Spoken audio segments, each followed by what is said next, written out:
They go rubber to the boogity bang bang, the boogie to the boogity beat. Now what you hear is not a test, I'm rapping to the beat. And me, the groove, and my friends are gonna try to move your feet. You see, I am Wonder Mike, and I like to say hello. Up to the black, to the white, the red, and the brown, and the purple, and yellow. But first, I gotta bang, bang, the boogie to the boogie. Say up, jump the boogie to the bang, bang, boogie, let's rock. You don't stop, rock the rhythm, that'll make your body rock. Well, so far you've heard my voice, but I brought two friends along. And next on the mic is my man. Welcome back. It's your host, Gabe Morales. We've been covering my book, Latino Music, Violent Influences in Latino Rap Today. We'll continue where we left off. My tío plays in Southern California in a group called Hip Street, as well as another band called Balance, both which play classic rhythm and blues hits.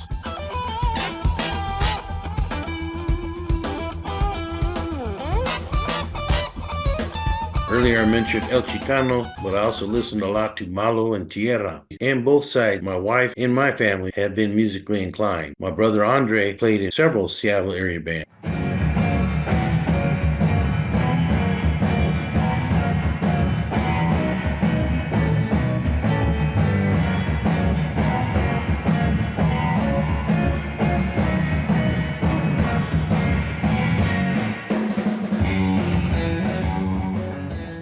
I listen to all styles of music. There's not too many types of music that I don't like. And like I said, I am not against hip hop. I read a book by Professor Pancho McFarland, and I gotta say that to me, he sounded a lot like he was promoting violence in hip hop. He later on responded that that was not so, and that we actually had a lot more in common, I probably thought. Maybe that's so. That was my initial reaction to his book. And it was a big reason why I wrote my book as counter arguments to some of the arguments that he made. So if you're out there, Mr. McFarland, I'd be open to interviewing you anytime you want to come on the show about your stance on Latino music and hip hop. As stated earlier, there's been many popular songs performed over the years that talk about outlaws or gang activity, even if that wasn't the original intention. For instance, Pete Wingfield put out a song, 18 with a Bullet, which was adopted by the 18th Street Gang.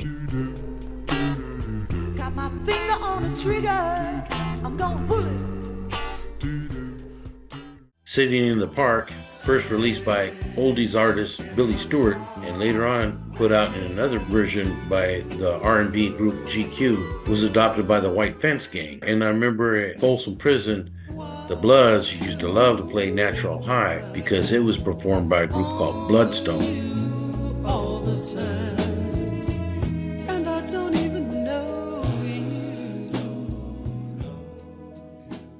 And then, of course, the Crips would play songs by Blue Magic, both espousing their colors, red and blue.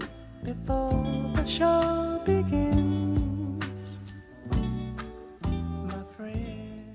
Some of the early Chicano rappers to come out appeared on Familia Records, not to be confused with Darkroom Familia, which was a Norteño-backed group. Familia Records was owned by Murray Brumfield, a black guy from Norwalk, California, a city which has a large percentage of Chicano Latinos. And he admits he just saw putting out that music as a potential moneymaker. And he would often put his records out at tienditas, little Mexican stores, and soon discovered local talent and got them into the studio. A crazy ass roll on, so let me tell ya, a crazy fucking all about this crazy fucking fella. The Funky Aztecs were out of Vallejo, California, in the Bay Area, and they put out songs like Eagle Night, which had a heavy bass line and talks about lowriders, being soldiers from the west side, etc. This is it, it's raining lava from the sky. Hurry up, we running out of time, cause it's 99. Funky Aztecs also collaborated and appeared with Tupac on the track Slipping Into Darkness, which is a different version from the one that War put out. That's why they wanna ban the music. You ever notice how the cops can't stand the music? See a black man cooling with a Mexican. We can all have peace on the sets again. Like the Funky Aztecs, Ronald Ray Baby Bash Bryant is originally from Vallejo, California. He is half Mexican, half white, and started rapping when he hooked up with a Texas rapper named South Park Mexican, who ran Dope House Records. On his song Sugar Sugar, he is in a high-end vehicle. Cool, cuzzo. No, man, you in line. How long you think before we get there, Bash? I came to call it, pump. Hit them screens, though. And they put on a song called Sugar Sugar.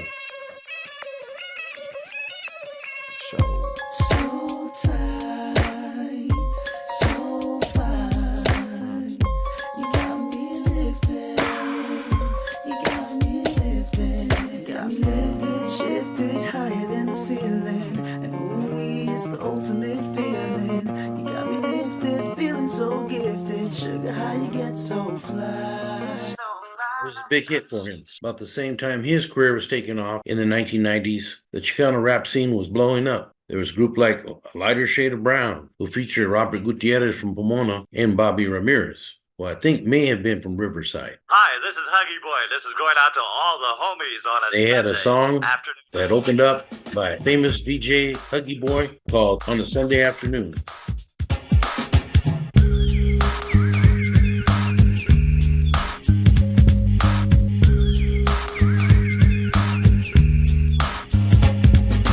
It has a pretty cool flavor. Afternoon, me and the crew just jamming the oldie tune, sipping on a cold bottle of brewski. Gave over a swig, he passed it back to me.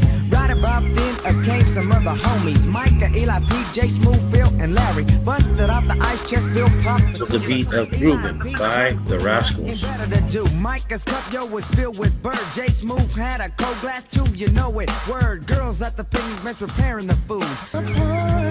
It also features Chicano rapper Teardrop. The sun to go down. It was me, Shiro, and the homies. A lighter shade of brown. Then there's Mellow Man Ace, who's actually a Boricua, but I believe moved to LA with his brothers. He had a hit song called Mentirosa, which mixed samples of Santana's Ain't Got Nobody. It starts off with scratching and then gets down to the Santana beat.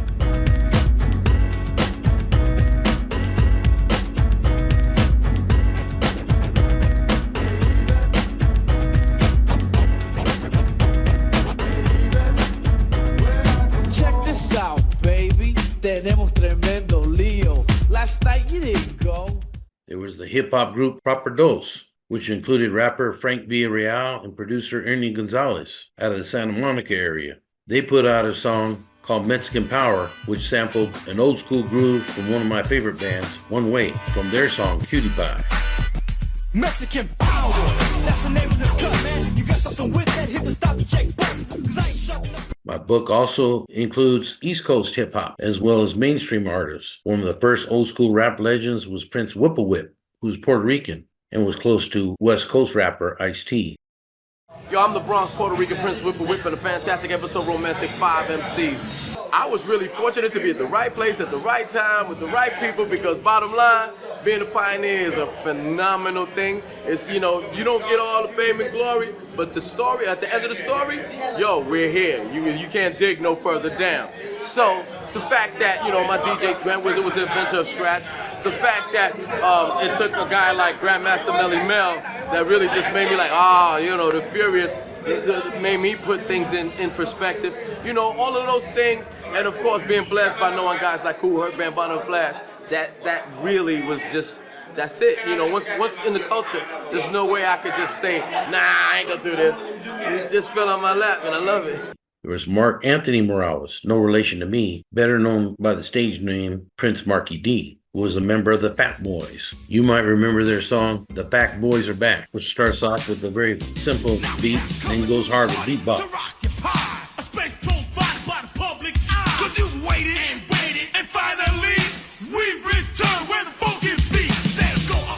During this time, Latino producers and performers became very famous. Individuals like John Jelly Bean Benitez, Little Louis Vega, and the Latin Rascals.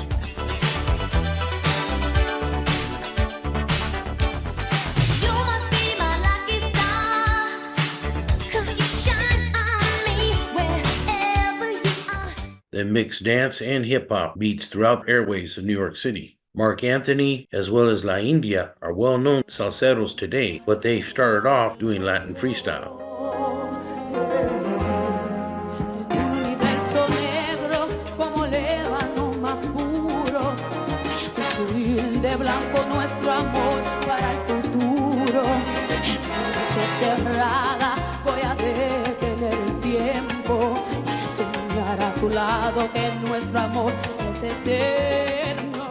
You had individuals like Fat Joe and other Boricuas that started rapping. Sometimes he would collaborate with artists like Ashanti, such as on the song What's Love.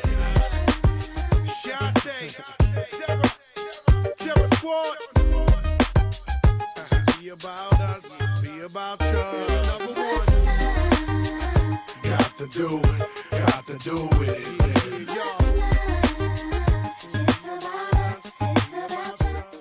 Fat Joe was also close to a rapper named Christopher Rios, aka Big Pun, who had a hit song, Still Not a Player.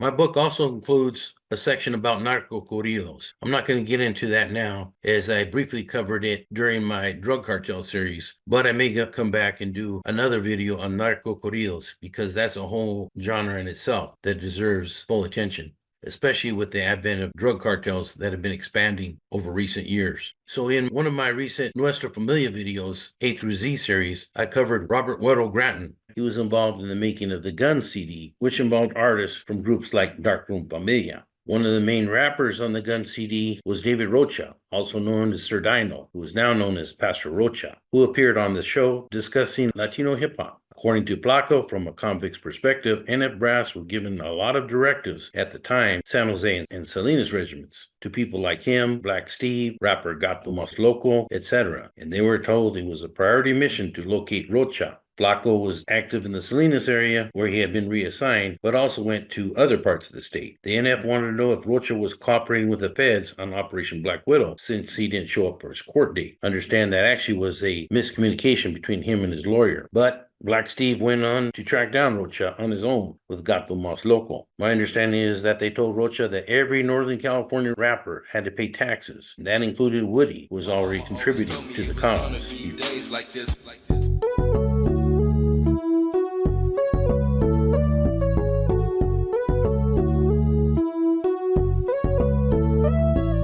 Lifestyle covered up by dark clouds, dealing with these suckers, but they only see the bar clouds. Still, I keep a strap for when I come across a killer. I dread the day I'll have to fight the killer in the mirror. For this time period, the NF would tax drug dealers, pimps, and other criminals operating in their areas. But this was the first documented time that the growing number of Norteño rappers were told that if they were using the Norteño movement to make money, they too had to contribute to the cause. Now, I had heard that he was being extorted by the Nuestra Familia, but in reality, he probably was forced to make contributions, is how they like to call it, as opposed to the Mexican mafia, who flat out taxes Sureño gangs and drug dealers and Sureño-style rappers. Capone was the owner of High Power Entertainment and had ties to the Cyclones 13 gang in the San Gabriel Valley. If you're not familiar with the Sureños and Norteños, you need to check out my videos on those two rival groups. In the past, there's been a lot of hatreds between the Norteño and Sureño rappers. For instance, Capone disses Norteños on Southside Loonies, and even rapped about killing Sir Dino and the rest of Darkroom Familia. But in return, Sir Dino put out a song and talks about his frustration of this Sureño invasion. Northern warrior, motherfucking Scraposaurus, running out of luck, and I can kill a scrap if you want me to.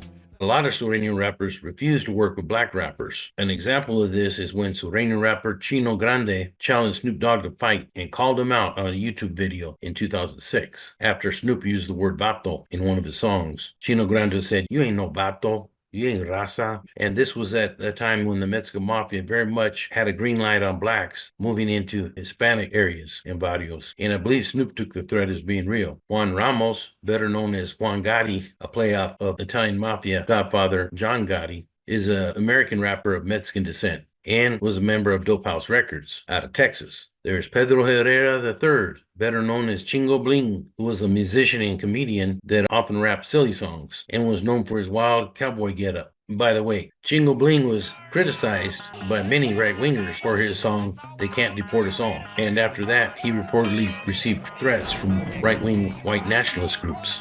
But he refused to change his album's title. And he also states that he's not a gangster, adding that he's never sold crack. South Park Mexican is Carlos Coy, who grew up in Houston, Texas ghettos. He did embrace the thug lifestyle and developed a quick reputation for selling the best dope in his neighborhood. But he also was accused of having sex with an underage girl, which gave him a lot of time in the pinta, and many say tarnished his reputation. I said it once and I said it before, 15 will get you 20. So be careful. I used to warn my own boys to be careful about underage girls. I remember when rap first came out, the internet was virtually unheard of. In the early days of rap, rappers would often make their own mixtapes, cassette tapes. This was even before CDs. Yeah, I know, I'm old. And after that time, especially by the late 90s, rappers used the internet to promote their music. And just like MTV, it forced a lot of artists to become semi-qualified actors. Maestro? Yeah, that's right. Honest Queens in effect. CL Smooth. Beat Bop. Yeah. It's 93. From 83 to 93, you've been down with the king. I'ma keep the vocals something like this. Hollis Crew in effect, y'all, 1993. Let's do Make it. some noise! Down with the king for years, about 10 of them. Recruiting suckers, Mac and Mike and making men of them. As technology evolved and became more sophisticated, so has social media use by rappers. It took on different forms such as web blogs, forums, podcasts, posting pictures on social media websites such as Flickr, Facebook, Instagram, YouTube, Snapchat, TikTok, etc. Like I said, I've interviewed and spoke with a lot of rappers over the years, including Latino rappers. Big Oso Loc became a neighborhood sensation and soon grew in popularity outside of the Bay Area in Northern California, and even had his CDs sold as far away as Atlanta, Georgia. One of the stores that he sold in there was affiliated with the Def Jam label. Def Jam is now a multi-million-dollar operation and record label bought by Universal Music. It is based in New York, Manhattan, and predominantly sells hip-hop. It was co-founded by Rick Rubin, who always looked more like a hippie, and hip-hop pioneer Russell Simmons, known for producing and managing such artists as hip-hop pioneer Curtis Blow, Run DMC, Houdini, and later on signed artists such as the Beastie Boys, Public Enemy, LL Cool J, Jay-Z, DMX, Kanye West, you name it, the who's who of hip hop. Like many black rap artists, many Latino rap artists are also anti-police and anti-system. Northern California rapper Gato Mas Loco, who, as I mentioned, allegedly ran under the San Ho Regiment of the Nuestra Familia, calls out rat informants in his song Running, Ducking, Dodging the Feds. In this video, he has some homeboys pop a trunk, which has an individual in it, supposedly an informant, that he yells at that he's about to smoke him and handle his business. Fuck with us and then you flip the script. Holla gangster, what part of the game is this? Hand me my strap and handle my business. Serve your walking papers, you're dismissed. Go hang with the haters. The whole song screams gangsta and anti-police, with Gato Mas Loco basically daring the feds to catch him, saying he ain't never going back to jail or prison in cuffs. You in the grave. I ain't never going back.